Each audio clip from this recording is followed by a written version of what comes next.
एक बार बुद्ध अपने अनुयायियों के साथ एक नगर से दूसरे नगर की यात्रा कर रहे थे। यात्रा करते समय वे एक झील के किनारे चले। कुछ देर बाद वे सभी आराम करने के लिए रुके। सब कुछ शांत होने के बाद उनके एक शिष्य ने उनसे पूछा, जब हमारे मन में परेशान करने वाले विचार आते हैं तो हम मन को कैसे शांत कर सकते हैं? बुद्ध पेड़ के नीचे बैठे थे और उनसे बोले, मुझे प्यास लग रही है, क्या आप मेरे लिए उस झील से कुछ पानी ला सकते हैं? शिष्य झील की ओर वापस चला गया और उसने देखा कि कुछ लोग कपड़े धो रहे थे, इसलिए साफ पानी लेने के लिए कुछ दूर चला और पानी इकट्ठा करने के लिए वहीं बैठ गया। लेकिन जैसे ही वह पानी लेने जा रहा था, तभी एक बैलगाड़ी गुजरी और पानी गंदा हो गया। शिष्य ने इंतजार किया, लेकिन वहां कुछ न कुछ चीजें चल रही थीं और पानी अभी भी गंदा था। इसलिए उसने मन ही मन सोचा कि वह इतना गंदा पानी नहीं दे सकता, क्योंकि यह पीने लायक नहीं है। इसलिए उसने बिना पानी के वापस जाने का फैसला किया।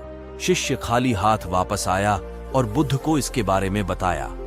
1 घंटे के बाद बुद्ध ने उसे झील पर वापस जाने और थोड़ा पानी लाने के लिए कहा। शिष्य झील पर वापस गया और इस बार वह साफ पानी ढूंढने में सफल रहा। उसने बर्तन में पानी भरा और वापस बुद्ध के पास लाया। शिष्य ने बुद्ध को पानी दिया और कहा, पिछली बार जब मैं गया था तो पानी में बहुत कीचड़ था, लेकिन अब झील की सतह पर पानी साफ है, कैसे? बुद्ध ने उत्तर दिया, जब आप पिछली बार गए थे तो कीचड़ अस्त व्यस्त था और वह सतह पर पानी के साथ मिल गया था और पानी पीने के लिए अयोग्य हो गया था। लेकिन जब आप 1 घंटे के बाद गए तो कीचड़ अपने आप बैठ गया और आपको साफ पानी मिला जो पीने के लिए उपयुक्त था।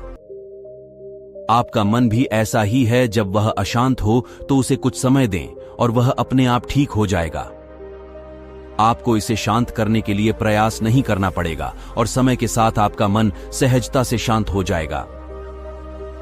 इस कहानी को अक्सर बुद्ध के जीवन से जोड़ा जाता है और यह दूसरों के विचारों और इरादों को समझने की उनकी क्षमता को दर्शाती है। एक बार उस समय जब बुद्ध जेतवन मठ में रह रहे थे, वहां एक भिक्षु था जिसके पास कुछ अलौकिक शक्तियां थीं। यह भिक्षु दूसरों के मन को पढ़ सकता था और उनके विचारों को पहचान सकता था। एक अन्य भिक्षु जिज्ञासावश और शायद संदेह की भावना से अलौकिक शक्तियों वाले भिक्षु के पास आया और कहा, मैंने सुना है कि आप दिमाग पढ़ सकते हैं, क्या आप अभी मेरा दिमाग पढ़ सकते हैं? अलौकिक शक्तियों वाले भिक्षु ने उत्तर दिया, निश्चित रूप से मैं ऐसा कर सकता हूं। जिज्ञासु भिक्षु ने तब एक यादृच्छिक वस्तु, एक कमल के फूल के बारे में सोचा और अपना ध्यान उस पर केंद्रित किया। उसने मान लिया कि अलौकिक शक्तियों वाला भिक्षु निश्चित रूप से उसके दिमाग को पढ़ेगा और उस वस्तु की पहचान करेगा जिसके बारे में वह सोच रहा था। लेकिन उन्हें आश्चर्य हुआ जब अलौकिक शक्तियों वाले भिक्षु ने कहा, आप कमल के फूल के बारे में सोच रहे हैं। जिज्ञासु भिक्षु चकित रह गया और बोला, हां, यह सही है, आप वास्तव में मन को पढ़ने की क्षमता रखते हैं। अलौकिक शक्तियों वाले भिक्षु ने मुस्कुराते हुए समझाया, ऐसा नहीं है कि मेरे पास सभी दिमागों को अंधाधुंध पढ़ने की शक्ति है, बल्कि मैंने दूसरों के इरादों और विचारों को तब समझने की क्षमता विकसित की है जब वे शुद्ध और केंद्रित होते हैं। जब आपका दिमाग पूरी तरह से होता है कमल के फूल के विचार में डूबा हुआ, मैं इसे स्पष्ट रूप से देख सकता था। बौद्ध परंपरा की यह कहानी मानसिक शुद्धता और ध्यान के महत्व को रेखांकित करती है। इससे पता चलता है कि स्पष्ट और केंद्रित विचारों को उन्नत आध्यात्मिक क्षमताओं वाले लोग ही समझ सकते हैं। हालांकि इस कहानी को रूपक माना जा सकता है, यह बौद्ध धर्म के अभ्यास में सचेतनता, एकाग्रता और आंतरिक गुणों के विकास के मूल्य को बताती है।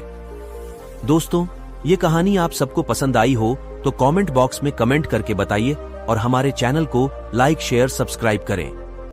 धन्यवाद। Subscribe now and press the bell icon. Never miss an update.